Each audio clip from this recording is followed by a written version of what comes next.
Bien, gracias Mabel. Bien, como se nota que fue el curso porque tenemos el chip prendido. Claro, bien. Bueno, buen día para todos. En la clase de hoy vamos a ver la estructura del Estado uruguayo. Esto puede ser repaso para algunos, o rever conceptos para otros, o tema nuevo. Dado que Derecho Departamental es una materia que tiene como objeto de estudio los gobiernos departamentales y dentro también los gobiernos municipales, a los efectos de saber de qué estamos hablando cuando hablamos de gobiernos departamentales y cómo se encuentran en la estructura del Estado uruguayo, vamos a ver la estructura del Estado. Por supuesto que algunos conceptos ya los vieron, los dieron y demás, y pueden participar y podemos preguntar, pero es a los efectos de tener claro que hablamos cuando hablamos de gobiernos departamentales desde el punto de vista de la teoría del órgano y desde el punto de vista de los sistemas orgánicos y desde el punto de vista de la teoría del Estado.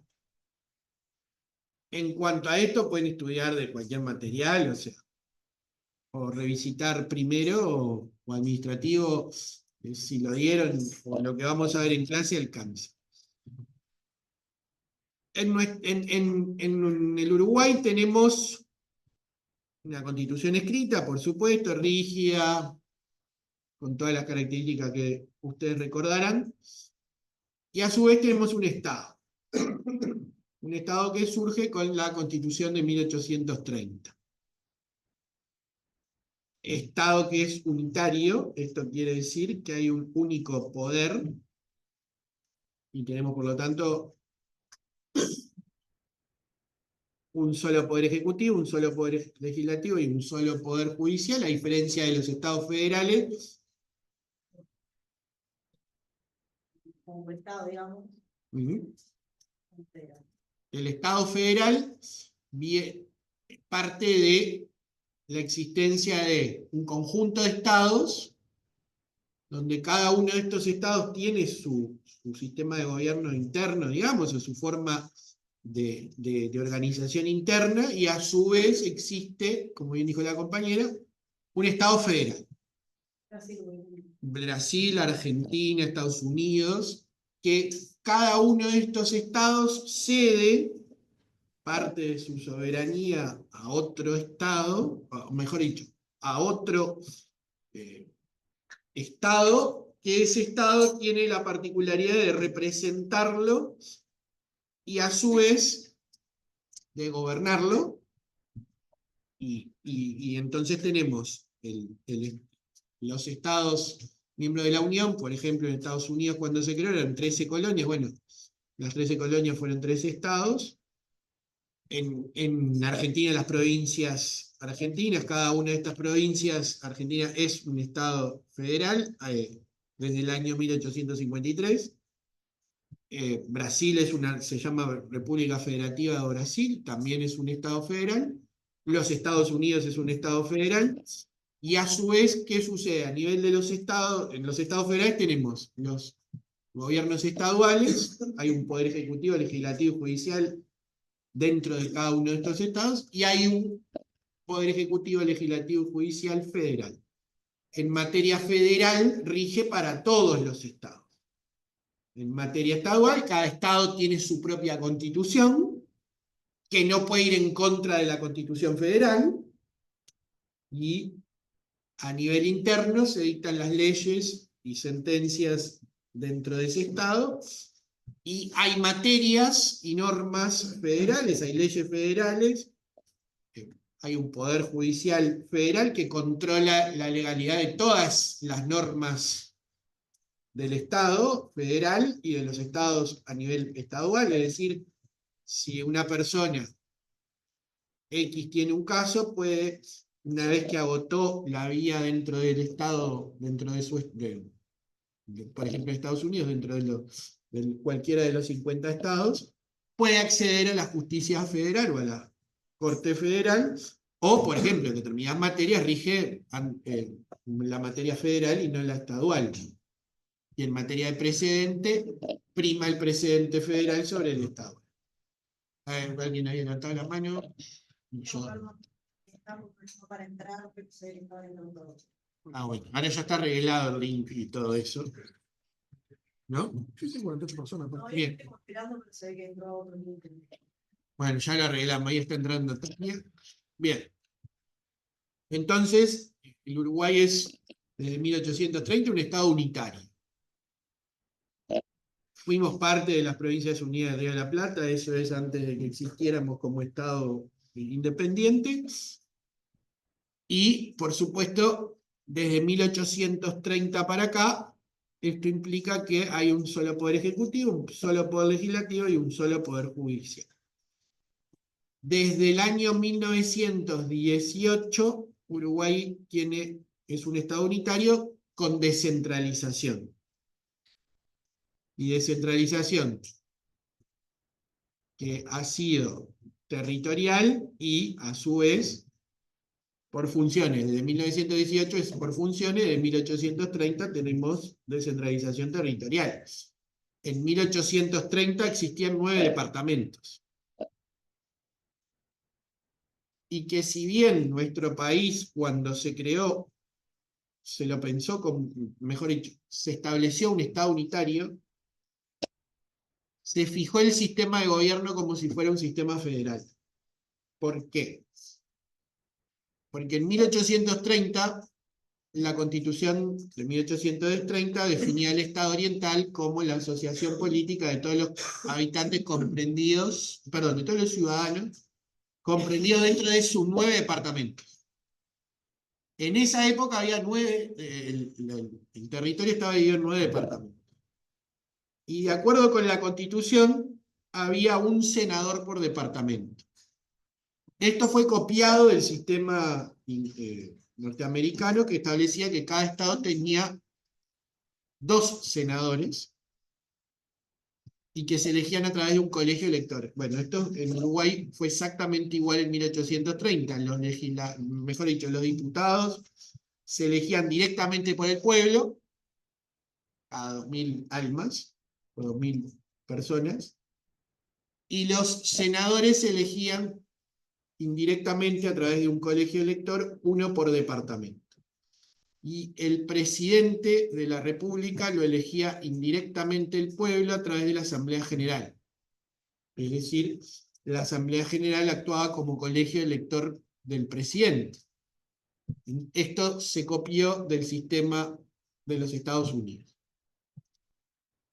Por esto digo que aunque el Estado es unitario, en materia, por ejemplo, del Senado, parecería que fuera un Estado federal, porque los senadores eran representantes, eran elegidos por cada departamento. ¿Esto que implicaba? Bueno, que a los efectos de la elección de Senado se elegían 5 miembros de ese colegio elector, y ese colegio elector de 5 era el que designaba o elegía el senador de acuerdo a lo que entendía. El territorio uruguayo está dividido en departamentos, esto desde 1830, en la actualidad son 19. Y hay una pregunta que hacía el profesor Pérez Pérez, que era macabra, es referido a la capital del departamento, que hoy está en el departamento de Montevideo. Y el doctor Pérez Pérez preguntaba si era posible que la capital del Uruguay fuera cambiada para otro lugar, y cuáles eran los requisitos para eso. Y digo que era macabra porque patinábamos todos, en el sentido de decir, no se puede. En realidad sí se puede por ley. Entonces, uno dice, bueno, ¿por qué Montevideo es la capital? Porque cuando se creó el Estado, así se estableció. Pero por ley podríamos cambiar. Lo que pasa es que a Pérez Pérez le gustaba que cuando daba esto en público 3 y a veces en público 1, él quería cambiar la capital para el interior, y nunca me acuerdo si era Durazno o por ahí. Entonces, él decía que la capital tenía que estar en el centro del territorio, no entonces había que cambiarla a Durazno o por ahí cerca. Y como yo del mapa no sé nada, no sé si Durazno dónde está, ¿no? Por la duda. Bien. De acuerdo con Sí, preguntar, porque antes de la Constitución de 1830, en la época de la Revolución, en la campaña habitualmente se llevaba más, digamos, el gobierno. Tiene el caso de Rivera, por ejemplo, Durazno, Soriano, Artigas. Entonces, claro, tenía esa concepción de, bueno, en Montevideo en realidad lo veían como algo más español, digamos.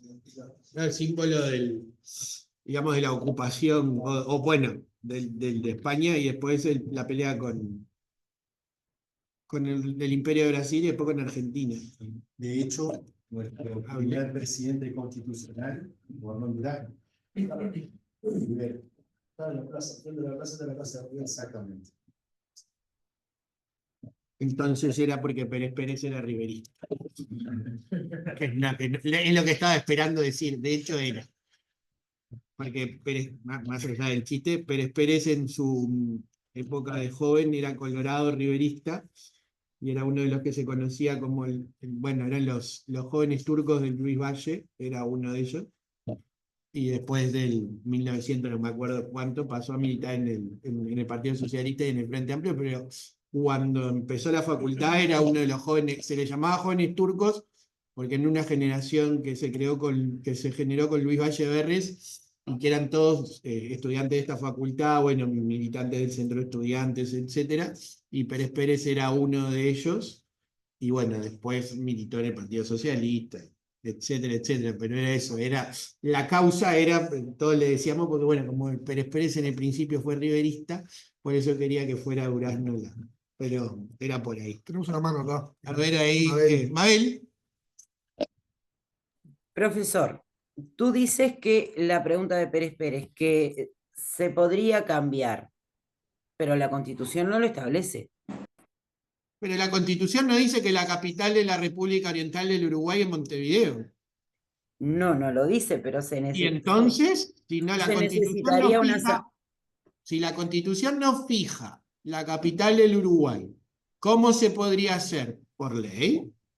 por iniciativa Claro. popular. No, por ley. El Poder Legislativo, Por ley. un día, los legisladores un día se levantan y dicen, a partir de mañana aprobamos una ley. Todos vieron que acá las leyes pueden demorar en aprobarse. En una época demoraban mucho. En la época de la pandemia aprendíamos que de mañana la Cámara aprobaba en primera instancia y de la tarde se aprobaba en la segunda y la ley se aprobaba en un día.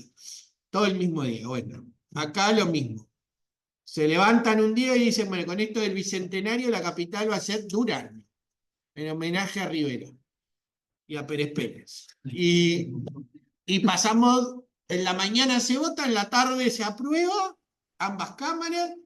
A partir del 1 de marzo de 2030, la capital de la República Oriental de Uruguay es la ciudad de Durazno. Vamos a darle tiempo a que traslademos todo, ¿no? Porque no sea cosa que mañana haya que trasladar todos los órganos del Estado. Bueno, hasta el 2000, vamos a festejar el bicentenario y la Constitución del 30. Desde el 18 de julio de 1830, la capital es Durazno. ¿Se puede? Sí. ¿Por qué? Porque la Constitución no dice cuál es la capital del territorio. En otros países sí, por supuesto, ¿no? Argentina la ciudad de Buenos Aires es la capital de Argentina por Constitución, y de hecho en la Argentina se critica que Buenos Aires, que era el símbolo de la opresión del federalismo y el símbolo del unitarismo en Argentina, sea la capital del Estado Federal del 53, o sea. Los estados, las provincias argentinas peleaban cuando digo peleaban en la guerra, ¿no? Contra Buenos Aires, porque Buenos Aires no quería que sea un estado federal, Buenos Aires quería un estado unitario. De hecho la Constitución del 26 era una constitución unitaria y Alberdi se opuso y bueno, surge la Constitución del 53, 60 y 94. Y lo que decían cuando se creó la Constitución Federal, que por supuesto fue en Santa Fe y demás, se fija la capital de la Argentina en Buenos Aires, por Constitución, y de hecho recién tiene autonomía Buenos Aires en 1994, porque hasta 1994 Buenos Aires no tenía ni senadores, ni representantes, ni diputados. Se le da Estado Federal en el 94, producto del Pacto de Olivos. ¿Alguien sabe ¿Cuál es la capital de los Estados Unidos? Washington, ¿qué? Sí. Muy bien, porque Washington, hay un D.C. estado en Washington. ¿Y qué estatus tiene?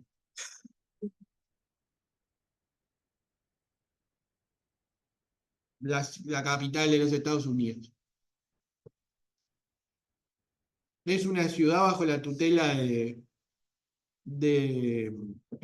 Washington no tiene autonomía, o sea, no es un estado, no está dentro del estado. Es una ciudad que ni siquiera tiene autonomía de ningún tipo porque está bajo el gobierno federal y o sea, la gente vive en Washington, paga los impuestos, pero no elige representantes ni senador, por ejemplo. ¿Por qué? Porque es la capital del estado y no es donde se asienta el estado federal, pero tienen un alcalde y demás, pero no eligen ni miembros del Congreso ni miembros del Senado. O sea, casi que no tienen derecho al voto. ¿Por qué? Porque la Constitución, cuando se creó, dijo, bueno, la capital el estado es en Washington, D.C., que no está en ningún estado. ¿Por qué? Porque la capital tenía que ser una ciudad que no integrara ninguno de los 50 estados de la Unión para que no tuvieran esa primacía. Entonces, acá está la capital, tiene un alcalde, por supuesto, pero después no tienen, pagan los impuestos. De hecho, los que viven en Washington, D.C., que generalmente son todos funcionarios de gobierno y algunos que no, dicen, no tenemos derecho al voto, no tenemos derecho a legisladores, no tenemos derecho a tener representantes en el Senado. ¿Por qué? Porque la capital no integra ningún estado. Y como en Estados Unidos son los legisladores, son los miembros del Congreso, que son distritos en cada estado, o los senadores, que son 2 por estado. ¿Se puede cambiar la capital de los Estados Unidos? No. ¿La de Uruguay? Sí, por ley, porque la Constitución, Mabel, no dice nada. Y si la Constitución no lo prohíbe, podríamos cambiar. A mí me gustaría que sea en Punta del Este, pero bueno, no se puede todo. O en Cabo Polonio, pero no nos da tampoco el traslado las cosas. ¿eh? El traslado de las cosas está complicado. Si no, pondría que la Corte Electoral se traslade a Punta del Este, pero bueno, no se puede. Que es donde soy el organismo del que soy, ¿no? Bueno, sacándole el chiste, entonces desde 1830 tenemos un Estado descentralizado.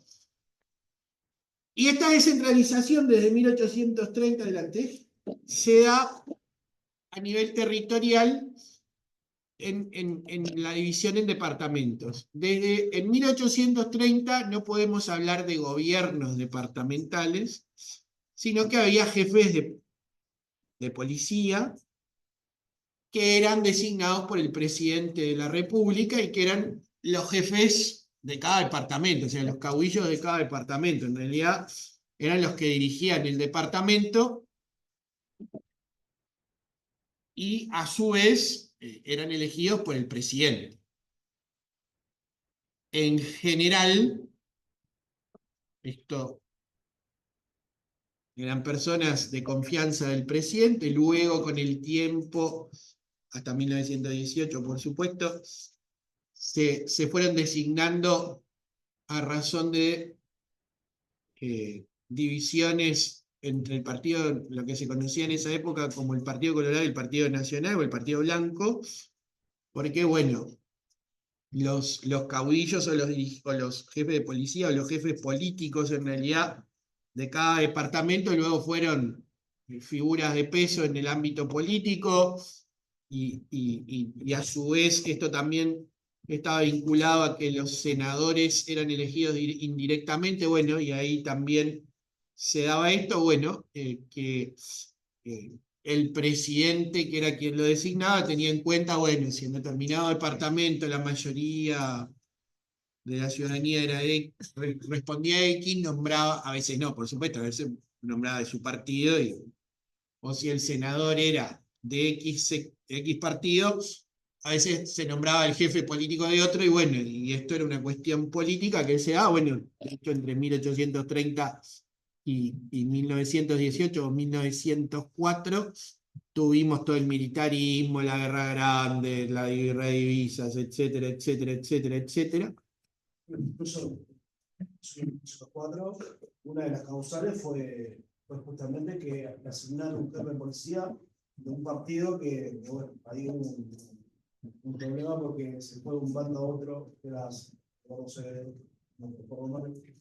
y ahí se generó un problema porque sale después no empezó Ah, yo soy muy respetuoso, porque el profesor Correa siempre decía, bueno, cuando haya, en el caso de la Constitución del 33, hay quienes hablamos de golpe de Estado del 33 y otros hablan de la Revolución Gloriosa del 33. Esto es lo mismo, yo le digo la Guerra Civil de 1904 y compañero Revolución de 1904. Depende de qué ideología cada uno. Pero yo iba a decir en 1904. No, por eso, yo iba a decir, por eso dije hasta 1904. Hasta 1904 la guerra fue era el militarismo, era que, bueno, la Constitución se violó de todas las formas posibles, etcétera, etcétera, no se reformó, pero tuvimos los tres triunviratos, etcétera, etcétera, etcétera. Y hasta 1904, que se dio, fue la última guerra civil, donde por Aparicio Saravia, bueno, pasó esto que dijo el compañero, Eduardo Acevedo era caudillo de un partido, pasó a otro, y ahí entramos en la última guerra civil. Luego de eso vino la paz, y allí se quedó. Desde allí no hubo más guerras entre partidos o guerras civiles en el Uruguay. Y desde 1904, con Valle presidente y en adelante, ya se dio las reformas al sistema electoral, etcétera, etcétera, garantizando la coparticipación, o bueno, reconociendo también las minorías, etcétera, etcétera. Por supuesto que todo lo que se dio en el siglo XIX estuvo vinculado también a la elección de los legisladores, porque bueno, ustedes saben que el que gana fija las reglas, y esto es así, y el sistema uruguayo hasta hoy, el que gana se lleva más cargos, y esto quedó demostrado en la última elección, donde, bueno, el partido que ganó, aunque matemáticamente no le corresponden 16 senadores, por tener el sistema está creado así, se le adjudicaron 16, aunque uno dice, bueno, si ven matemáticamente, bueno, el sistema está es mayoritario, y así se ha hecho. Así el Partido Colorado en su momento obtuvo las mayorías, el Partido Nacional cuando fue mayoría lo mismo, y ahora le tocó al Frente Amplio igual. Pero el sistema electoral tiene esto de que beneficia al partido que tiene más votos, porque históricamente fue así en el mundo. Hay países que tienen brechas o umbrales para poder tener representación, que hay que llegar al mínimo del 5%. Si no se llega a ese mínimo del 5%, aunque tenga el 4,99, no tiene representación. ¿A dónde va la representación que no se llega? A los partidos mayoritarios. ¿Y eso para qué es? Bueno, para evitar también la fragmentación. Y bueno, en el siglo XIX se dio esto de que, bueno, a medida que iban pasando los gobiernos, las guerras y demás, se iba reconociendo cada vez más asegurar que las minorías tuvieran representación. En 1904 se terminó, por eso le puse hasta 1904, y allí sí, bueno, ya se dio el proceso de reforma de la Constitución, el sistema electoral y demás. Y por supuesto las garantías del sistema. En la Constitución uruguaya, o en la estructura del Estado uruguayo, desde 1830 existen esta descentralización. En la actualidad hablamos de que tenemos un Estado unitario, con las características que ya vimos, y de acuerdo con el artículo 24, que le pido a alguien que lo lea, vamos a ver la estructura del Estado. Puede ser también por... Hay pocas cámaras prendidas y yo les pido que prendan... Si pueden prender de los 50 que hay con cámara, que hay en Zoom, mejor, dentro de lo posible. No todos pidieron para no tener la cámara, de hecho creo que nadie, pero por lo menos Buen para... día. ¿Me ve, profesor? Bueno. ¿Hay alguien para...? ¿Me ve? No, a ver. Yo los veo a ustedes, pero no sé. El A audio ver. sí me escucha. Paso para allá porque... Rosa, yo te veo. Ahora sí. escuchamos. Rosa, a ver, la escucho. ¿Cómo está, profesor? Muy bien, ¿cómo anda Rosa? Bien. Artículo 24. El Estado, los gobiernos departamentales, los entes autónomos, los servicios descentralizados y en general todo órgano del Estado serán civilmente responsables del daño causado a terceros en la ejecución de los servicios públicos confiados a su gestión o dirección. Muchas gracias, Rosa, ¿cómo anda? Ahí Todo fue al bien, único. profe. Muy bien, muy bien. Otra reincidente. Y a ver, porque creo que en la camarita también hay más. Sí, ahí. Pero apagó la cámara. Bien. Bueno, el artículo 24 de la Constitución dice: el Estado, los gobiernos departamentales, los entes autónomos, los servicios centralizados y en general todo órgano del Estado serán civilmente responsables. Nos quedamos hasta ahora todo órgano del Estado. De acuerdo a la teoría general del derecho administrativo, en el artículo 24 hay 2 veces el vocablo Estado. Uno es al principio, cuando dice el Estado, y el otro es todo órgano del Estado. En este caso, en el derecho administrativo, y yo diferencio el derecho constitucional, señalan que, bueno, el primer vocablo es el Estado en sentido estricto y el segundo vocablo es el Estado en sentido amplio. Esto porque a los administrativistas les gusta hablar de restricto, amplio y amplísimo. En realidad, el vocablo Estado, en la primera acepción, o en la primera vez que está nombrado, es la persona pública, o el Estado, persona jurídica, y a su vez está el Estado, persona jurídica, y después le siguen otras personas jurídicas. Dice los gobiernos departamentales. Los gobiernos departamentales son personas jurídicas. Cada uno de los 19 gobiernos departamentales es una persona jurídica. Después dice los entes autónomos. Cada uno de los entes autónomos es una persona jurídica. Y después dice los servicios descentralizados. Cada uno de los servicios descentralizados es una persona jurídica. Vale decir, ¿qué es una persona jurídica? ¿Alguien que se acuerde? ¿O cuándo estamos ante una persona jurídica? ¿O qué es una persona jurídica?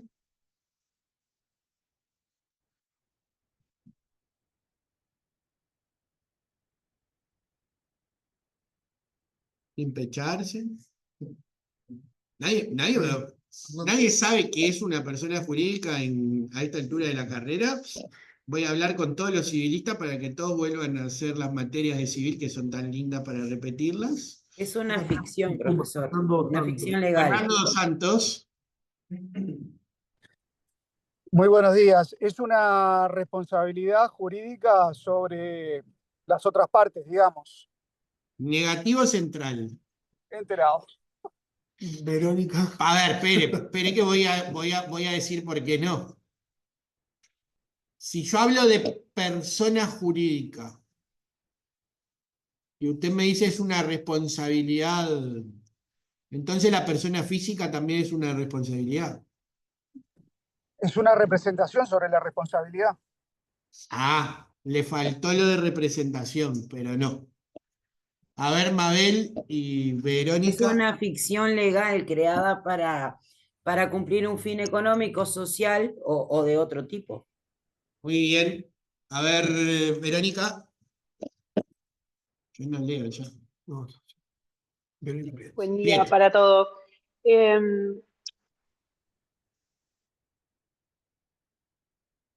No se le escucha. Creo que se le fue el micrófono. Sí, no se escucha y sigue hablando. No se le escucha. eh, No, a ver. Tiene un problema de conexión. Tenemos María Belén Argomás, Ah, bien. una persona jurídica, es una empresa, por ejemplo, que representa artículos del Código Civil. Bueno, María Belén Argomás. a ver.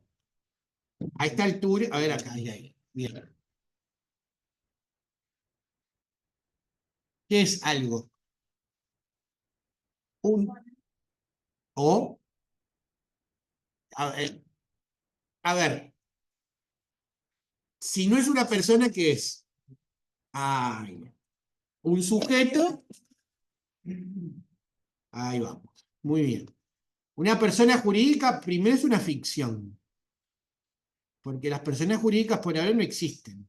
Desde el punto de vista del material. Yo no puedo decir, ahí va el Poder Ejecutivo caminando, allá va el gobierno departamental de Montevideo caminando, o puedo decir, Matías trabaja en la Intendencia, Matías es el gobierno departamental de Montevideo caminando, Joaquín es la Intendencia de Rivera caminando, y vos sos, a vos te voy a ascender. Sector privado. No, a vos te vamos a ascender, vos sos en la Cámara de Senadores caminando, o allá en la Cámara de Diputados. Bueno, no existen las personas jurídicas desde el punto de vista material. Yo no puedo, o sea, si alguien alguna vez ve al Poder Judicial o a la Suprema Corte de Justicia caminando por la calle, nos avisa. Pero primero, las personas jurídicas son una ficción.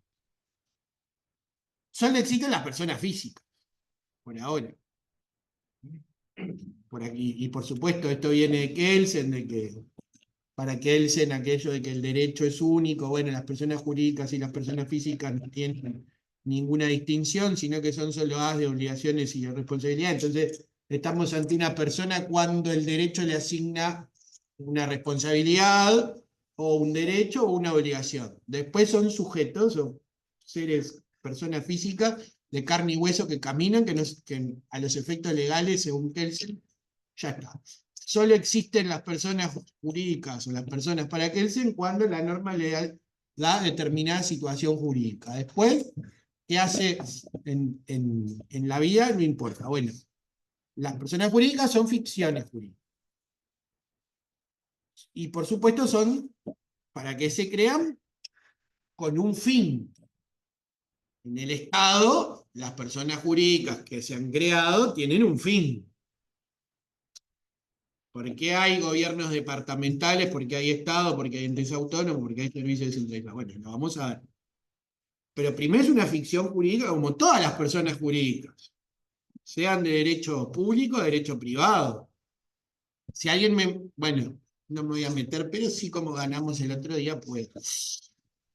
Si alguien ya saben por dónde va. El Club Atlético Peñarol, que es una persona jurídica y ahora con muchos goles, digo, con 200 clásicos, no se puede saber dónde estaba, lo mismo que en un Nacional de fútbol. Y ojo con aquello del Curqui Nacional, porque es lo mismo. Una persona jurídica con algunos problemas en su constitución, ¿no? Bueno, eso depende. ¿Cuál? ¿Nacional? No. No, Peñarol no tiene ningún tipo de... Peñarol es una continuidad jurídica desde 1891 a la fecha. Algunas Nacional, dudas en la legitimidad Ah, de bueno. la constitución de La la persona partida de jurídica. nacimiento no registra lo mismo. Coincido con Fernando. ¿Cuál? ¿La de Peñarol o la de Nacional que no se encontró todavía, la de 1899? Ante el Porque registro, yo sé que nací, ante el registro yo sé que está nací en con un nombre diferente. 1984, pero... Y después no vamos a entrar en la teoría del reconocimiento porque cuando Peñarol cumplió 25 años hay un cuadro de fútbol que le mandó una carta que dice: al Club Atlético Peñarol en su 25 aniversario saluda a la comisión directiva de Club Nacional de Fútbol.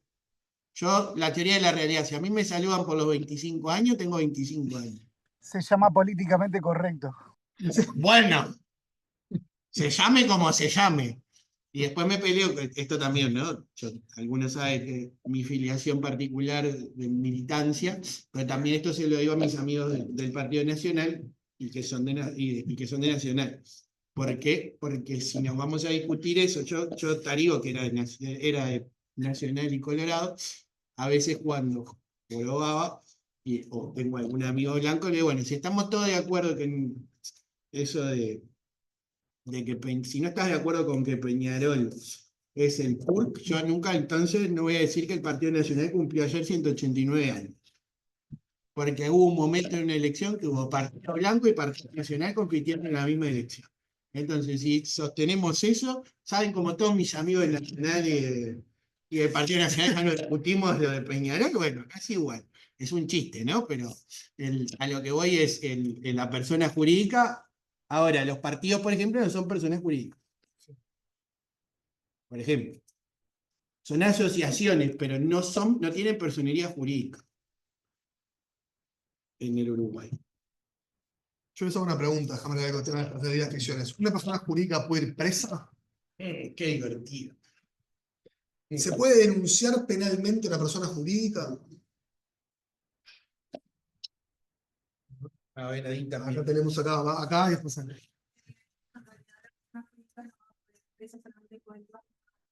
Porque cae sobre la propia persona la responsabilidad penal, pero sí se puede imputar la responsabilidad al representante de esa empresa. Muy bien. Esa es la cantidad de denuncias penales que hay de personas jurídicas. Sí. Abundan, ¿eh? Denuncia penal a la Intendencia de Montevideo, la denuncia penal. ¿Da? Pero hay una particularidad. ¿Una persona jurídica puede ser civilmente responsable? ¿Por qué? ¿Dónde lo dice? Bien. En el propio artículo 24 de la Constitución. ¿Y por qué entonces hay una diferencia? Porque en realidad, si es persona o no es persona. O sea, ¿tiene patrimonio, no tiene responsabilidad? ¿Dónde está? ¿De dónde surge eso? Ahí los maté. Hay alguien con la mano levantada. Una responsabilidad existe, por supuesto, de tanto la persona física como jurídica, primero que nada. O sea, hay una responsabilidad y obligaciones por las partes también. Y esa representación, como creo que dijo una compañera que está haciendo presencial, va a estar por intermedio de identificación de una persona que hace una representación de la empresa, de la personalidad jurídica. Bien. Una persona física, digamos. Ojo con una cosa, no vamos a ir tanto de tema, pero no siempre. A ver, la personalidad jurídica es civilmente responsable, es la Constitución, más allá de todas las leyes y estatutos que pueda haber. Pero no siempre el representante de la persona jurídica es penalmente responsable de lo que hace la persona jurídica. Ojo con eso. No, de acuerdo. Todo sería... Ojo con este detalle. En el supuesto, claro. Porque ¿quién es el representante? Ya no vamos a otro lado. ¿Es un accionista? ¿Es un director? Bueno, es una discusión para otro día, pero ojo con eso. No todo representante de una persona jurídica es ni penal ni civilmente responsable. Porque también puede pasar que una persona sea civilmente responsable por ser representante de una persona jurídica. Estado, por ejemplo, sí, en el artículo 25. Muy bien. A ver. O sea, que en realidad, primero, como regla general, el Estado es responsable, civilmente responsable. Ahora, en el Estado actúan personas físicas. Entonces, a raíz de los hechos causados por los hechos de la persona física, puede el Estado repetir contra sus funcionarios. En el 25 dice cuando el daño haya sido causado por sus funcionarios y entonces de sus funciones o en ocasión a ese ejercicio, en caso de haber logrado con culpa, grado o dolo, el órgano público correspondiente podrá repetir contra ellos lo que hubiera pagado en repetición. O sea, primero paga el daño al Estado y después va a repetir contra el funcionario. Muy bien. Bien, perfecto. Tal cual, dado lo que dijeron de la persona jurídica es dentro del Estado, que además de las personas jurídicas civiles, las personas jurídicas públicas son responsables, de acuerdo con el artículo 24 y 25. Y esta responsabilidad, como bien dijo el compañero, es directa del Estado, más allá de todas las tesis que hay, con el profesor Eirin, con Matías, hicimos el análisis de la ley 20.360, si no me equivoco, artículo 13, que interpreta los artículos 24 y 25 en el sentido de que en nuestro país, a partir de esta interpretación, o mejor dicho, desde el año 52 se consagra la responsabilidad directa del Estado y subsidiaria de los funcionarios públicos respecto del Estado. Pero hay jueces que aplican la responsabilidad directa del funcionario público y a su vez la responsabilidad directa del Estado. Esto generó a que se pudiera demandar a funcionarios públicos pese al artículo 24 y 25. Se dio hace un tiempo en materia de fiscales y jueces por lavado de activos y todo eso que está vinculado al narcotráfico. Hubo jueces que condenaron a fiscales y a jueces por aplicación del artículo 24 y 25 porque entienden que se puede demandar directamente. Hubo un caso particular que llegó a la Suprema Corte de Justicia que se dio en el caso de un chofer de una camioneta, no me acuerdo si era camioneta o auto de ACE, que era alquilado por ACE, y el chofer fue demandado directamente, llegó a la Suprema Corte de Justicia 4-1, perdón. La Corte falló a favor de que se podía demandar directamente a un funcionario público, bueno, por una interpretación X. Esto lo comentamos en un congreso y demás, generó que desde COFE y otras organizaciones de funcionarios del Estado generara aquello de que por qué en 1952 pasó a ser la responsabilidad directa del Estado y subsidiaria de los funcionarios públicos, porque los funcionarios públicos en principio no podrían responder por la responsabilidad, porque yo qué sé, me mandan por $1 millón. Y el daño es de $1 millón, ¿no? Por las dudas. Yo no tengo ni cerca de 10.000, menos $1 millón. Es imposible que resarzan el daño, aunque haya sido $1 millón. Entonces, ¿el Estado tiene $1 millón? Bueno, en principio sí. Entonces, ¿qué se estableció? Bueno, la responsabilidad es directa del Estado, y si hay falta, si se comete culpa grave o dolo, entonces en ese caso el Estado podrá repetir. Bueno, acá se falló demandando al chofer del auto de ACE alquilado todavía, y tuvo que responder con $50.000 de su patrimonio. No hubo ni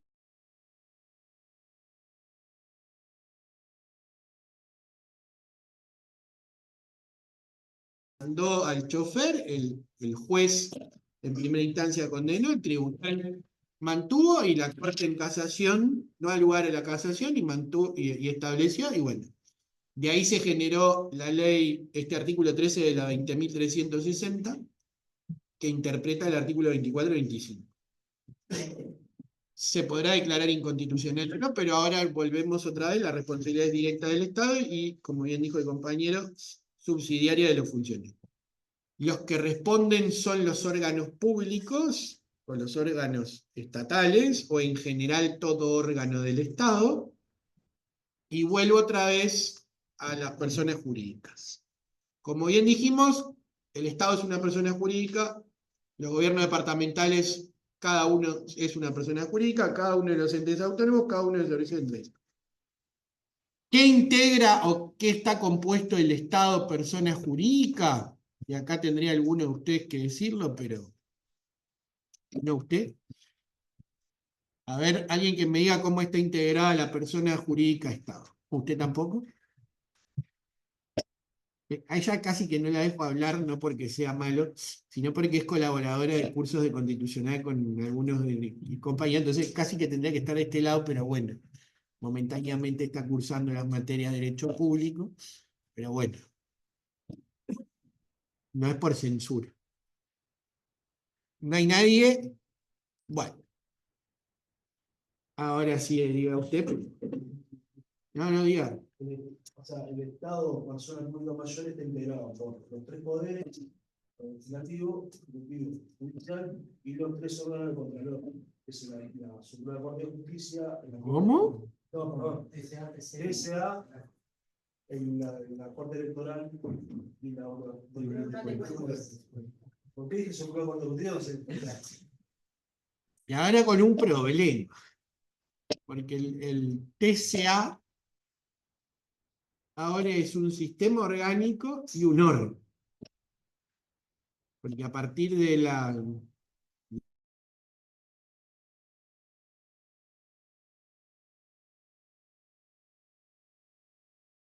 y las leyes anteriores, 20.200 no sé cuánto, tenemos un sistema de justicia administrativa. O sea, tenemos un sistema de justicia de lo contencioso administrativo. Digo sistema, ¿por qué? Porque a partir de ahora hay un sistema orgánico.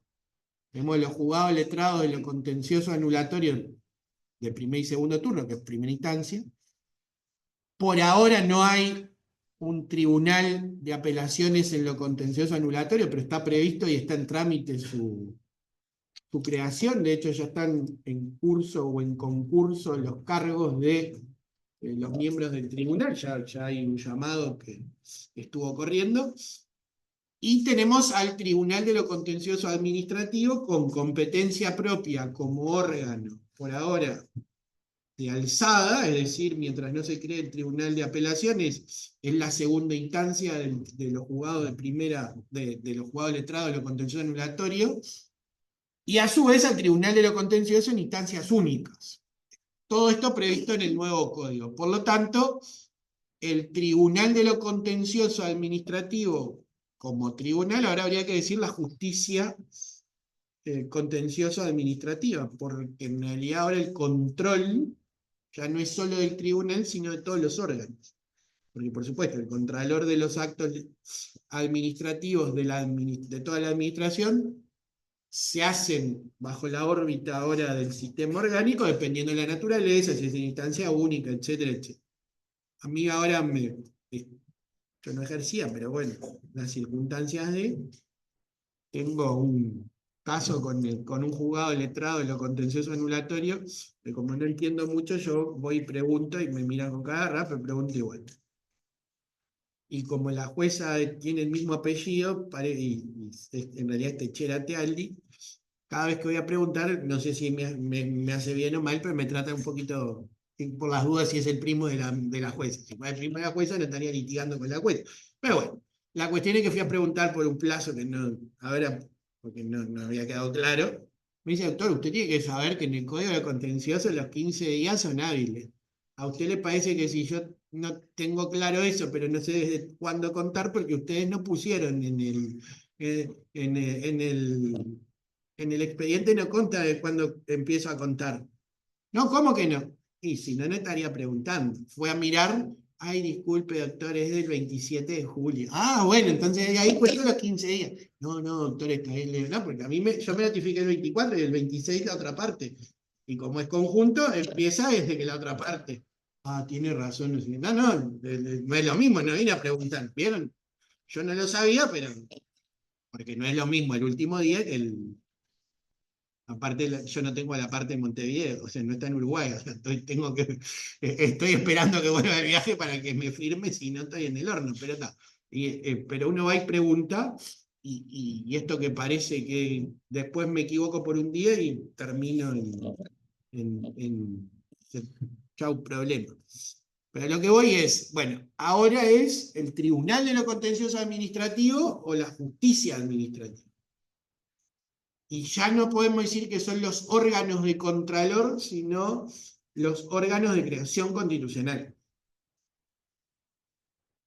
Porque en realidad la Corte Electoral no hace contralor. Perdón, bien digo, la Corte Electoral no hace contralor. La Corte Electoral es uno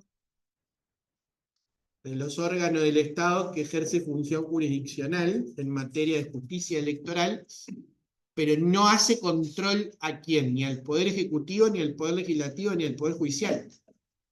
Los órganos de contralor técnicamente son el Tribunal de Cuentas y la Corte Electoral. El Tribunal de Cuentas en materia de todo lo que es económico-financiero del Estado y el Tribunal de lo Contencioso Administrativo en materia de actos administrativos.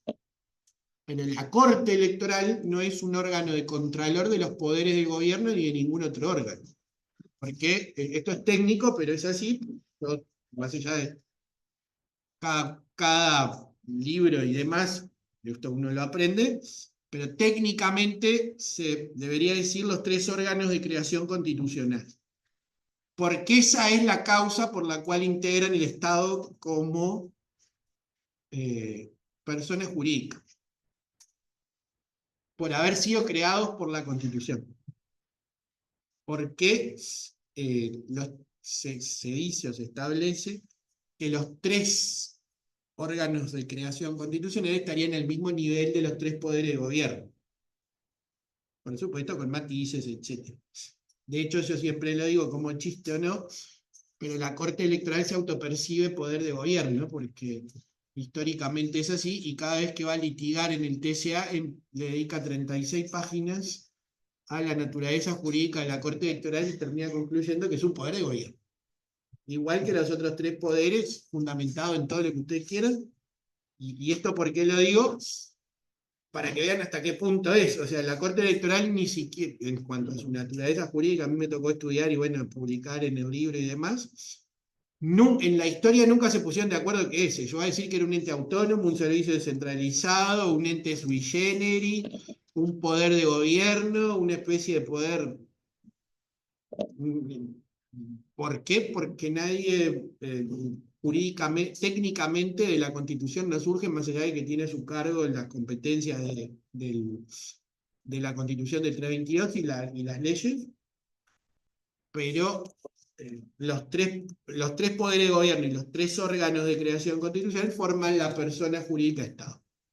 Esto porque se ha establecido por la dogmática, ¿no? No hay ningún, ustedes leen la Constitución, no dice, el Estado está integrado por los 3 poderes de gobierno, la Corte Electoral, el Tribunal de Cuentas y el Tribunal de Contencioso Administrativo. ¿Esto por qué? Porque se concluyó que el Estado, persona jurídica, está compuesto por estos órganos. Cuando uno va a demandar, si a alguno le tocó ver una sentencia o algo, va a ver qué dice. Contra. Supónganse, XX, contra Estado. Y después guión, Poder Ejecutivo, guión, Ministerio del Interior. O Estado, Ministerio del Interior. O Estado, Poder Legislativo. Estado, Corte Electoral. Estado.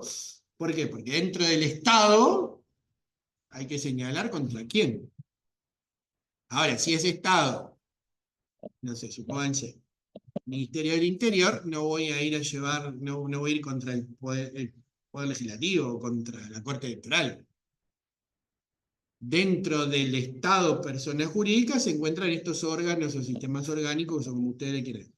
Hablo de, y acá viene lo que señalamos, dentro del Estado,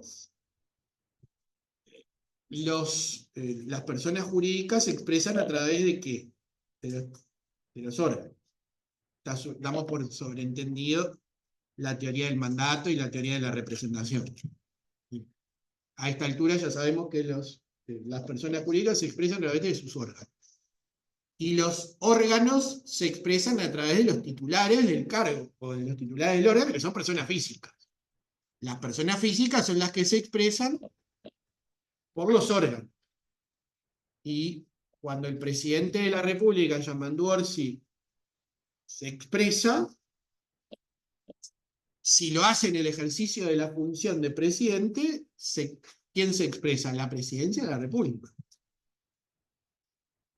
Capaz que, y ahí es donde viene lo difícil, a veces es muy difícil diferenciar cuando el titular del órgano se expresa como titular del órgano y cuando no. De ahí aquello de que hay una senadora que tuiteaba y retuiteaba cualquier cosa y tuvo una demanda, no sé, Graciela Bianchi, que tuvo una demanda y ahí hubo que ver, bueno, ¿desde cuándo rigen los fueros? Porque los legisladores tienen inmunidades previstas en la Constitución y se supone que los legisladores son legisladores las 24 horas del día. Entonces, la inmunidad de arresto, procesamiento y la irresponsabilidad por votos y opiniones, ¿cuándo rige? Solo cuando la Cámara, artículo 112 de la Constitución. Perfecto, 112, 13 y 14. Y ahí se generó, bueno, ¿cuándo la senadora es Graciela Bianchi senadora y cuándo es Graciela Bianchi persona física? Muy difícil cuando uno tiene el cargo y lo tiene por 24 horas, porque lo tiene todo el tiempo. Si es suplente, en el caso de Federico queda claro cuándo tiene los fueros, porque es cuando está en ejercicio del cargo. En ese momento es el diputado o el representante nacional Federico Mazzucchelli. Cuando no los tiene, tenemos claro que no hay fueros, pero cuando se es titular y se tiene, es muy difícil. Lo mismo que el presidente o los ministros.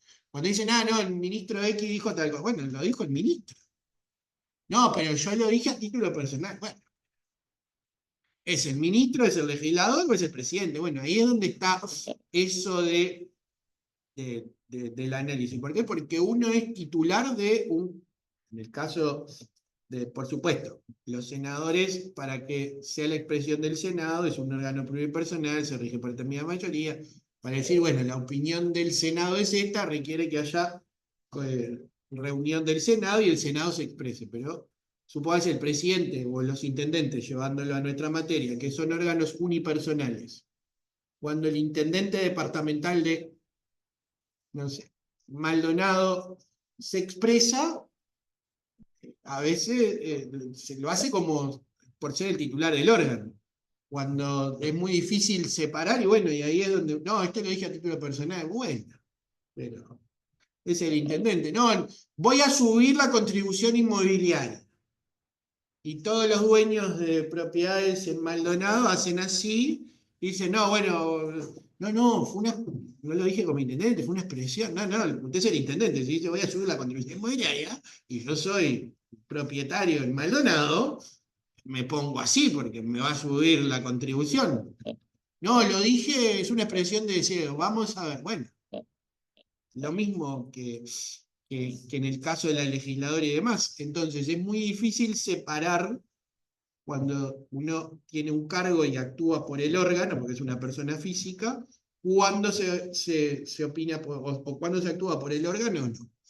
Y en materia del Estado sucede cómo se expresa el Estado, persona pública mayor, a través de sus órganos. Cuando uno dice, bueno, se expresó, o mejor dicho, no sé, la Corte Electoral emitió X sentencia, es el Estado, o lo que sea. Bueno, los gobiernos departamentales, ¿cómo se expresan? De acuerdo a lo establecido en la Constitución, los entes autónomos, servicios descentralizados. Es decir, hay que ver la estructura de cada una de estas personas jurídicas para saber cómo es, si estamos ante un sistema orgánico o es un órgano, o es un solo órgano, o es un sistema orgánico, etc. Bueno, Rubén Darío. No, era para comentar que, por ejemplo, antes de la creación como ACE con personalidad jurídica que se dio en el 2007, todos los casos de mala praxis médica que se demandaba al Estado era contra el Ministerio de Salud Pública. Una vez que se crea ACE como adquiere personalidad jurídica, bueno, ahí no se demanda a la persona mayor Estado, sino que también ahí se empieza a demandar a ACE, ¿no? Perfecto. Puede ocurrir, y como bien dijo el compañero, antes de que existiera ACE, que es la Administración del Servicio de Salud del Estado, esta administración se daba a través del Ministerio de Salud Pública. Cuando un médico perteneciente al sistema público en ejercicio de su función tenía un caso de mala praxis, se demandaba directamente al Estado, Ministerio de Salud Pública, con todo lo que eso implicaba, porque hay otros temas de responsabilidad, pero bueno, bien. Y cuando se creó ACE como servicio descentralizado, se demanda a ACE, que es la persona jurídica de la cual dependen los médicos que son empleados de ACE, ¿no? Ahora, un médico de la española no se lo demanda por ACE, pero bien. Eso cada vez que ha sucedido, bueno, también hay un caso particular que es el INISA y el INAU, digo porque estuve leyendo jurisprudencia, porque el INISA nace, o mejor dicho, no nace porque no es persona física. El INISA se crea como en parte del INAU, es decir, hay todo aquello que refería o refiere a la privación de libertad de menores que estaban bajo la órbita del INAU, pasaron al INISA, que es un servicio centralizado que se crea especialmente. Hay todo un tema de tránsito de funcionarios y de cuestiones administrativas que han generado, por supuesto, como toda transición, algunos temas económicos en cuanto a funcionarios, han demandado en el TSA, e incluso había alguna jurisprudencia de a quién demandan, si al INISA o al INAU, y dependiendo, bueno, lo que ha entendido el TSA es que desde que se creó el INISA, la responsabilidad es del INISA. ¿Y por qué? Porque es una persona jurídica, y como persona jurídica que tiene patrimonio. Y si tiene patrimonio propio, es una persona jurídica. Si no tiene patrimonio propio, no es una persona jurídica. Y si tiene patrimonio, puede responder civilmente de acuerdo al artículo 24 de la Constitución.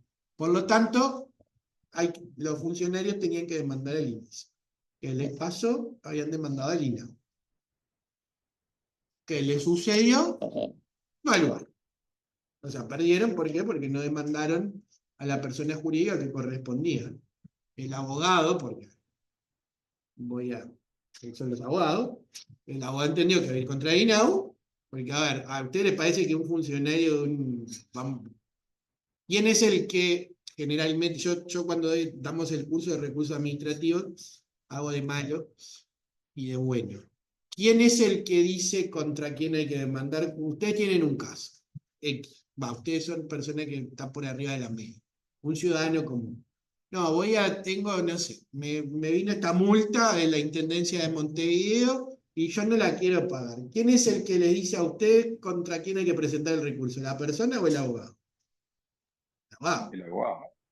La persona capaz que no sabe ni quién es el intendente, ni la intendencia, ni dónde queda. Porque no tiene por qué saberlo. Viene y dice, no, yo esta multa la quiero pagar porque me la pusieron en manos. ¿Quién define, o sea, quién identifica si es un acto, quién hizo el acto, y cómo se debe interponer el recurso? El abogado. ¿Quién es el que le erra si interpone un recurso que no corresponde? El abogado. Después le dicen que se equivocó la intendencia, pero... Entonces, ¿por qué es importante saberlo de la estructura del Estado? Porque capaz que nos equivocamos interponiendo un recurso o X, y el derecho de la persona no se puede garantizar por culpa del abogado, o por culpa supónganse, esto de dar la estructura del Estado, que ya estamos terminando, que será muy aburrido. Si yo les pregunto, ¿qué es Antel? ¿Alguien me dice qué es Antel? ¿Qué tipo de persona jurídica es? ¿Alguien?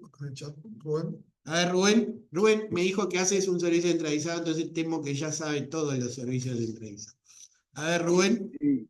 Antel es un servicio descentralizado sujeto a tutela administrativa del Poder Ejecutivo. Muy bien. ¿Qué es ANCAP? Aparte de ahorre nafta caminando a pie. A ver. ¿Nadie? Bueno. Sí, profesor, es un servicio descentralizado. Negativo central. Ah, un ente autónomo. Bueno, si no es una, es otra. Sí, ANCAP desde 1931 es un ente autónomo. ANCAP, OCU, Teantel. No, OCE ¿No? es un servicio descentralizado. ¿Y la Es Universidad de un la ente República? autónomo. Ese no lo sé. ¿Cuál? La Universidad de la República. Bueno, ese es un problema tan grande como que en Constitucional nos vemos el año que viene. Yo aprobé con 8. Bueno, en realidad la culpa es de administrativo. Porque no es de Constitucional, ahora que lo estoy pensando bien. El profesor de Constitucional estaba bien. No, es de administrativo, eso sea administrativo. ¿Eh? ¿Eh? No, es otro ramo. No, pero ahora que me acuerdo, de eso lo dan en... ¿Administrativo 2? Sí, eso lo dan en Administrativo 1. No, y en otra materia que en una época se llamaba Evolución de las Instituciones Jurídicas, que ahora no sé cómo, en cuál de los Pikachu anda, pero se debe llamar, no sé, Historia del Derecho. Me escucha Álvaro Garcés y me pega, porque tengo el libro de él que lo leí, pero nunca me acuerdo cómo se llama. Bueno, eso, es un ente autónomo. A ver, ¿por qué es importante esto? Porque en la estructura del Estado uruguayo hay más o menos autonomía dependiendo del órgano. En materia departamental, los gobiernos departamentales son órganos descentralizados a nivel territorial. Esto quiere decir que el Estado está dividido en 19 departamentos y en cada uno de esos departamentos hay un gobierno departamental. La persona jurídica es el gobierno departamental de Artigas, Rivera, Cerro Largo, 33, etcétera, etcétera. Son 19 gobiernos departamentales y 19 personas jurídicas. No voy a hacer spoiler de cómo es la estructura del gobierno departamental, porque si no se terminó la materia en 15 minutos. Y hay que justificar esto de 8 créditos. No, 6. Estas son 6. Hasta octubre. La que tengo que justificar 8 es en electoral. Pero nos da bien. Pero en esto de los gobiernos departamentales vamos a ver toda la estructura de los gobiernos departamentales en el curso. Así que esa parte... En los entes autónomos y los servicios descentralizados, la diferencia está en el grado de descentralización. Esto es la mayor o menor autonomía. Cuanto mayor autonomía se tiene, menor descentralización, o mejor dicho, menor control.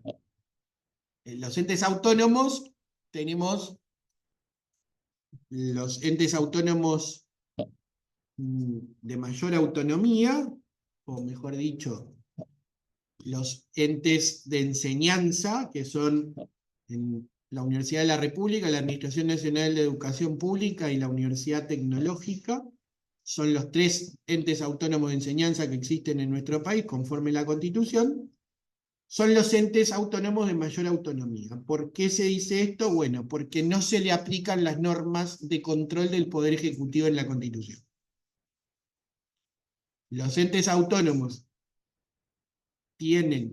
están regulados en la Constitución, existen normas de control del Poder Ejecutivo y del Poder Legislativo sobre los entes autónomos, pero los entes autónomos de enseñanza, de acuerdo con la Constitución, están exceptos de este control. Por eso se dice que los entes autónomos de enseñanza tienen la mayor autonomía en la Constitución. Aparte de eso, pero, por ejemplo, el Poder Ejecutivo no puede controlar los actos de los entes autónomos de enseñanza.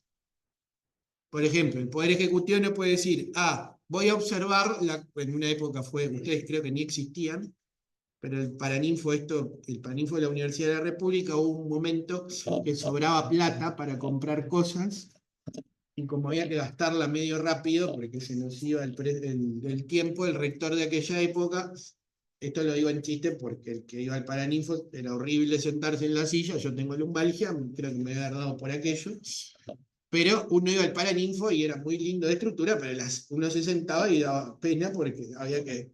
El rector un día dijo, me sobran como $800.000, en realidad le sobraba más. Bueno, vamos a cambiar todas las sillas del Paraninfo, $867.000. Se hizo la compra, el día que se supo, estalló el Uruguay y creo que durante 25 días, todos los medios, el gasto excesivo de la Universidad de la República cambiando la silla del Paraninfo, $867.000. El Poder Ejecutivo, la OPP, no, hay que ver todos los gastos que hacen, no sé qué. La autonomía, señores. Teníamos $3 millones para ejecutar. Llegó un tiempo, no lo podíamos ejecutar, pues no se gastaron. Se compraron eso. ¿El Poder Ejecutivo podía intervenir? No. ¿Podía observar la compra? No. ¿Podía opinar? Sí, pero formalmente en la Constitución, el CDC gastó los $867.000 como el toco, devolvió los 2.133.000 como establece. ¿Podía ser sometido a control? No. ¿Podía, yo qué sé, el Parlamento decir, bueno, además llamar al rector para que nos explique? No. Nada. ¿Por qué? Porque es autónomo. Y uno dice, podría haber, si esto hubiese sido por parte, por ejemplo, de la UTE, la UTE hubiese comprado $867.000 en auto. ¿Podría haber el Poder Ejecutivo observado lo que habían hecho los miembros del directorio de la UTE? Sí. ¿Por qué? Porque el Poder Ejecutivo puede controlar la actuación de los directores de los entes autónomos, no solo en los actos, sino en la actuación. ¿Podría haber observado el acto? Sí. Le podría haber dicho al directorio, mire, esto es inconveniente que usted gaste 867.000 en auto. Y el directorio podría decir, nosotros queremos gastar 867.000 en auto. Y el Poder Ejecutivo decirle, no me parece que usted tenga que gastar, así que voy a observar el gasto. Y eventualmente hasta podríamos decir, no puedo ya destituir a los directores, porque digo, bueno, ¿usted cree que está bien gastar 867.000 $? Yo creo que usted no puede ser director de un ente autónomo porque puede administrar ni una casa. Y esto sucedió en la realidad, ¿no? Esto es un caso de ANCAP en una época que ANCAP hizo el llamado a compra directa, el llamado a precio para cambiar la flota de los autos del directorio, y el presidente de la época, que fue el doctor Julio María Sanguinetti, era presidente, se ve que leyó el diario y vio lo de esto, y la OPP le mandó a la ANCAP una notita que decía, ¿usted qué es lo que quiere? Eso de cambiar la flota, no, vamos a observar, no estamos de acuerdo. Y los de ANCAP le dijeron, es necesario modificar la flota porque los autos no sé qué, y el Poder Ejecutivo le mandó y dijo, usted deje sin efecto el llamado al llamado a precio. ¿Cómo terminó el asunto? Dejado sin efecto el llamado a precio y los autos no se cambiaron. ¿Por qué? Porque obviamente en el mismo comunicado iba el artículo 197 y 198 de la Constitución, que es el que se puede observar la actuación de los directores, incluso destituirlo. Como terminó el asunto, no se cambió la flota. Vino el gobierno del presidente Valle y lo hicieron porque, bueno, los autos ya tenían 10 años, pero en ese momento el Poder Ejecutivo lo hace. De hecho, pasó en Antel, el presidente de la calle Pou, Antel es un servicio descentralizado, sometido a mayor control todavía que los entes autónomos, no solo a tutela del Poder Ejecutivo, sino que hay un control, y de hecho el Poder Ejecutivo puede intervenir los gastos y los actos. ¿Quién está allá? Diga. No, diga usted que... El tema de, o sea, tiene esa libertad, o sea, los entes, entonces, el tema del presupuesto, ya está muy agotado como la libertad que tiene, o sea, se la agota, cada decisión, cada programa se debe agotar la libertad de cada ente, además si tienen ese control, o sea, pueden tener ese gasto de privado, decir... Yo, por ejemplo, depende del órgano. Hay órganos que tienen autonomía, por ejemplo, sacando todos los del presupuesto nacional, que eso tiene el control del Poder Ejecutivo, y es el Poder Ejecutivo en definitiva que define aún al Poder Judicial. Pero supóngase, Antel, UTE y todas las empresas públicas se rigen no por temas, se rigen por temas comerciales, o sea, el presupuesto lo fija el ente, etcétera, etcétera, y es igual que una empresa privada, pero con el régimen público, por supuesto. ¿Qué sucede? Yo estuve en varias, fue la suerte o no, de ir aprendiendo por varias empresas, por ejemplo, Antel. El presupuesto de Antel lo fija Antel, pero lo controla el Poder Ejecutivo. Va la OPP, y aunque es el Antel que puede decir, bueno, este es nuestro presupuesto, nosotros queremos gastar 10 millones de dólares en esto, 14 en aquello, 150 en un Antel Arena, en lo que usted quiera, va la OPP y le dice, usted para gastar en comprar esto va a ser 8 millones, usted para esto va a ser 3, usted 14 en esto. No, pero yo quiero, nadie te preguntó. El Poder Ejecutivo a través de la OPP controla. Y si usted no quiere, mala suerte, el Poder Ejecutivo no le aprueba el presupuesto, porque los servicios descentralizados se los aprueba el Poder Ejecutivo. Y en los entes autónomos tiene el control previo de la OPP. Porque, ¿qué sucede? Todas las empresas del Estado tienen que volcar a rentas generales las ganancias. Y si usted gasta mucho, los funcionarios públicos no cobran el sueldo. Porque si usted gasta mucho, no hay renta general, no hay para... Entonces, ¿qué es? Esto es así, miren que uno dice, bueno, la empresa X ganó tanto. Sí, ganó todo eso, pero hay que mandar a rentas generales tanto. Y quien fija eso es la OPP de todas las empresas públicas dice, a ver, ¿cuánto es la ganancia de Antel X? Tuvo un piquito de ganancia. Bueno, vamos a ajustarlo, lo que hay que, no hay que se la queda. Vamos a ajustar un poquito los aportes porque este semestre parece que le fue muy bien, entonces los aportes van a ser un poquito más. el monto es de 6.000 millones, no sé qué, 6 como las cuotas. Entonces, 1.000 millones por mes. ¿Está mal? No, las empresas son del Estado. Hay algunas empresas que tienen un fin recaudatorio y otras no. Las empresas del Estado fueron creadas con otros fines que aparte de los recaudatorios. Bueno, ahora en los entes autónomos y servicios centralizados, el Poder Ejecutivo puede controlar, más o menos. En Antel sucedió que en plena pandemia, no sé si se acuerdan, un día nos levantamos y salió en el diario que 867 funcionarios fueron presupuestados. ¿Eso implicaba gastos económicos Antel? No, porque todos cobraban el mismo.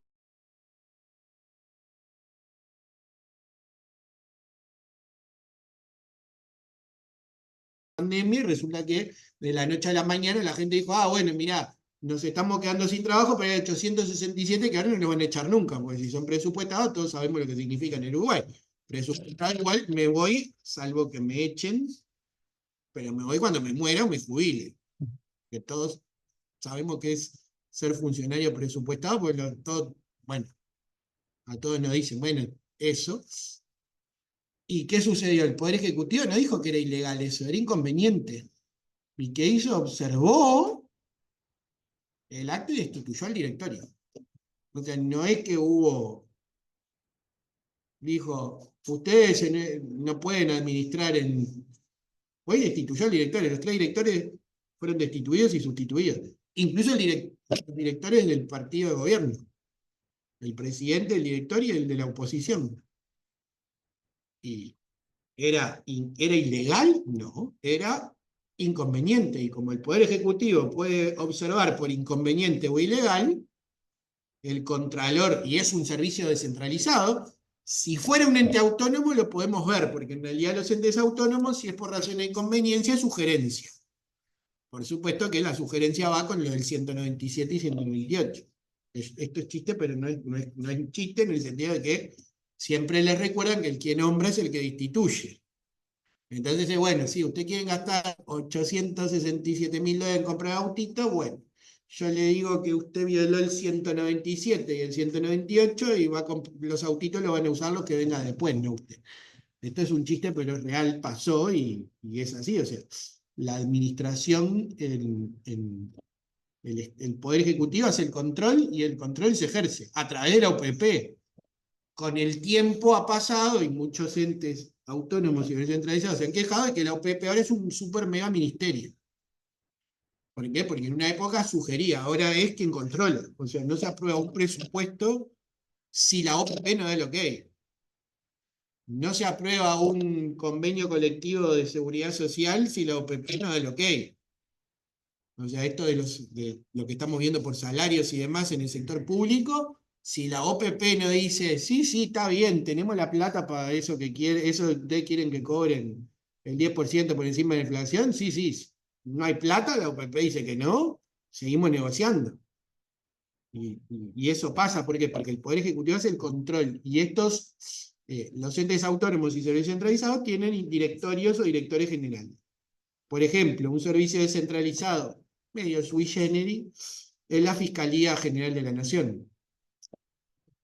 Porque la Fiscalía General de la Nación, digo que es medio sui generis, porque la Fiscalía General de la Nación, que es un servicio centralizado, que es el titular es el fiscal de corte, y no fiscal general de la Nación, porque en realidad el cargo de fiscal de corte está previsto en la Constitución, y es el titular de la Fiscalía General de la Nación.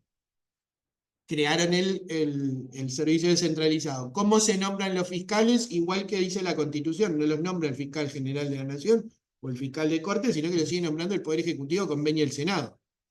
¿Por qué? Porque aunque creemos el sistema de fiscalías como servicio descentralizado, la Constitución prevé el procedimiento, lo mismo que ahora va a pasar con los defensores de oficio. Capaz que hay alguien acá o conoce, los defensores de oficio quieren ser un servicio descentralizado igual que la Fiscalía. Esto se da de choque con la Constitución porque dice que quien nombra en última instancia a los defensores de oficio es la Suprema Corte de Justicia. Entonces estamos todos de acuerdo, están todos los partidos de acuerdo en crear ese servicio descentralizado, pero no se ponen de acuerdo en cómo va a ser el procedimiento, porque es la Suprema Corte de Justicia la que tiene que designarlo. Entonces ahí se genera todo esto de, bueno, y uno dice, la estructura del Estado. Bueno, está, en algún momento dije, no importa, lo hacemos igual. La Corte dijo, ¿saben quién declara la inconstitucionalidad, no? Y aparte es plata, porque sacarle funcionarios a la Corte, etcétera, es quitarle presupuesto, funcionarios, etcétera. El otro día hubo un seminario sobre el Ministerio de Justicia, que estaba el doctor Chedea, que fue presidente de la Corte 3 veces y ministro por 10 años, y hacía el cuento de, en su momento, todos los órganos, todos los sindicatos que hay dentro del Poder Judicial manejaban una X cantidad de plata que le había pasado el Poder Ejecutivo, un monto a los efectos de los sueldos. Adivinen qué decidieron todos a quién no le aumentaban los sueldos. A los defensores de oficio. Porque como eran poquitos y ganaban bien, en esa época, agarré y dije, no hay aumento, esto se reparte, ni siquiera los jueces, en el resto. ¿Qué sucedió? Cada vez hay más defensores de oficio, porque cada vez hay más casos, etcétera. Entonces ahora el presupuesto no da, porque hay que dividirlo entre todos los cargos que han ido creando. Bueno, y lo del servicio descentralizado busca eso, pero bueno, tiene, la estructura es un servicio descentralizado, estaría sometido a tutela del Poder Ejecutivo, los nombra la Suprema Corte de Justicia. Tenemos choque de dos poderes, porque la Corte dice, nos sacan la competencia, declaramos la inconstitucionalidad. Y los fiscales y los defensores de oficio quieren ser un servicio centralizado, porque bueno, quieren tener otro estatuto, etcétera. Bueno, y reitero, ¿por qué es importante saber la estructura del Estado? Por esto. Y por acá nos quedamos y empezamos. A ver, esperen que acá. Lucía. Profesor, buen día. No, justo comentar sobre esto, que yo soy defensora de oficio de Tribunal de lo Contencioso Administrativo, y a nosotros... fue nombrada hace poquito. Y a nosotros, sí, hace 1 año y medio, y a nosotros nos Debe designa tener el ente 4.000 casos. Más o menos, no estoy ahí porque 4.000 estoy casos trabajando por en mi ahí. casa. Sí, Estoy haciendo hace demandas. teletrabajo todo el día. Lo que hay. No, cumplo mi horario y en mi horario libre hago demandas también, o sea, 24/7. 4.000 casos debe tener, ¿no? Y más o menos, entre No es vía real. administrativa y TCA. El otro día dijeron que cada uno de los miembros de los defensores de oficio, que son 2 o 3, ¿cuántos que son? Somos 3 y estamos en concurso a ver si tenemos un cuarto. Tienen 4.000 casos, o sea. Imagínense un abogado con 4.000 casos. Gracias, Lucía. Bueno, nos vemos en la clase que viene.